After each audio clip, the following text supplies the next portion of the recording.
Bonjour à toutes et à tous, c'est RK. Aujourd'hui, nous nous retrouvons dans la 10e partie du cours sur les espaces vectoriels. Donc aujourd'hui, nous allons nous intéresser à la somme directe. Rentrons alors dans le vif du sujet. Donc soit E un k-espace vectoriel, et soit f et g deux sous-espaces vectoriels de E. Donc f et g sont en somme directe dans E, si et seulement si, pour tout w de E, il existe un unique uv appartenant à f croix g, tel que w est égal à u plus v. On note donc que f plus g est égal à f plus, en somme directe, g. Poursuivons alors l'étude. Donc, soit la propriété P qui dit que pour tout W de E, il existe un unique UV appartenant à f croix g tel que W égale U plus V, et soit la propriété Q qui dit que f inter g est égal au singleton 0E. Donc, démontrons que P équivaut à Q. Donc, voyons d'abord l'implication directe. Donc, pour tout W de E, il existe un unique UV appartenant à f croix g tel que W est égal à U plus V. Donc, soit W appartenant à f inter g.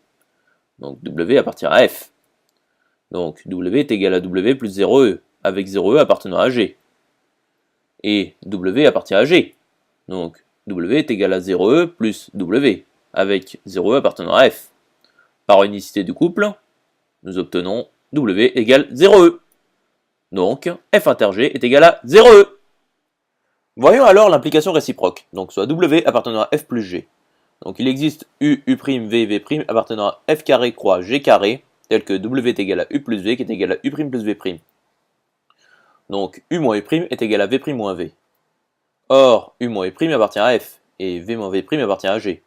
Donc U moins U' appartient à F inter G, c'est-à-dire U moins U' est égal à 0E, c'est-à-dire U égale U', et de même V égale V'. Donc UV est égal à U'V'. Il y a donc unicité.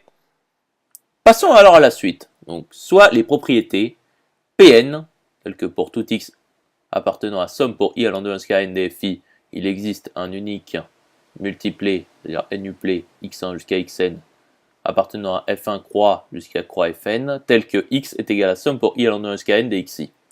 Voyons maintenant la propriété Qn, qui nous dit que somme pour i allant de 1 jusqu'à n dfi est égal à la somme directe pour i allant de 1 jusqu'à n dfi. Et voyons maintenant la propriété Rn qui nous dit que somme pour i allant de 1 jusqu'à n dxi est égal à 0e implique que pour tout i de 1n, xi égale 0e. Et voyons maintenant la propriété Sn qui nous dit que pour tout nuplé x1 jusqu'à xn appartenant à f1 croix jusqu'à croix fn, nous avons la propriété Rn vérifiée. Donc par définition, Pn équivaut à Qn. Démontrons alors que Qn équivaut à pour tout j de 1n, somme pour i allant de 1 jusqu'à n pour i différent de j des fi, inter fj est égal au singleton 0e. Donc faisons l'implication directe. Donc soit j appartenant à 1n. Donc soit x appartenant à somme pour i allant de 1 jusqu'à n pour i différent de j des fi, inter fj. Or, nous savons que x appartient à somme pour i allant de 1 jusqu'à n pour i différent de j des fi. Donc x est égal à somme pour k allant de 1 jusqu'à n pour k différent de j des xk, c'est-à-dire x moins somme pour k allant de 1 jusqu'à n pour k différent de j de xk est égal à 0e. Et x appartient à fj. Il s'agit alors d'une combinaison linéaire d'éléments de somme pour i allant de 1 jusqu'à n des fi. Par unicité, nous avons pour tout k appartenant à 1n privé de j, moins xk est égal à x qui est égal à 0e. Donc, conclusion établie. Voyons maintenant l'implication réciproque. Donc, contraposons. Donc, il existe x admettant deux décompositions distinctes. Donc, x est égal à somme pour i allant de 1 jusqu'à n dxi, qui est égal à somme pour i allant de 1 jusqu'à n dxi'. Donc, il existe p appartenant à 1n, tel que xp est différent de xp'. Donc, somme pour i allant de 1 jusqu'à n dxi moins somme pour i allant de 1 jusqu'à n dxi' est égal à 0e. C'est-à-dire somme pour k allant de 1 jusqu'à n pour k différent de p de xk moins xk' est égal à xp' moins xp. Donc xp' moins xp appartient à somme pour i allant de 1 jusqu'à n pour i différent de j de fi inter fp. Ce qui est différent de 0e, du singleton 0e, car xp' moins xp est différent de 0e. Donc conclusion établie. Démontrons maintenant que pour tout n de n étoiles, Pn équivaut à Sn. Donc souvenez-vous des propriétés que nous avons définies précédemment. Donc faisons l'application directe. Donc prenons x égale 0e.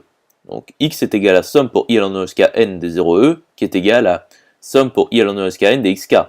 Donc par unicité, pour tout i de 1n, xi égale 0e. Voyons maintenant l'application réciproque. Donc il existe x1, x1' jusqu'à xn plus 1, xn plus 1' appartenant à f1 carré, croix, point de suspension, croix, fn plus 1 carré. Tel que x est égal à somme pour i à l'en jusqu'à n des xi, qui est égal à somme pour i à l'en jusqu'à n des xi'. C'est-à-dire somme pour i à l'en jusqu'à n des xi moins somme pour i à l'en jusqu'à n des xi' égale 0e. C'est-à-dire somme pour i à l'en jusqu'à n des xi moins xi' égale 0e. Or, pour tout i appartenant à un n, xi moins xi' appartient à fi. Ce qui implique que pour tout i de 1n, xi moins xi' égale 0e. C'est-à-dire, pour tout i de 1n, xi égale xi'. Il y a alors unicité. Donc finalement, pour tout n de n étoiles, Pn équivaut à Sn. Intéressons-nous à présent à la notion de sous-espace vectoriel supplémentaire. Donc soit E un k-espace vectoriel, et soit Fi une famille de sous-espaces vectoriels de E. Donc les Fi sont supplémentaires si et seulement si E est égal à la somme directe pour i allant de 1 jusqu'à n des Fi. J'espère que cette vidéo vous aura plu et vous sera utile. Nous nous retrouvons dans la 11e partie.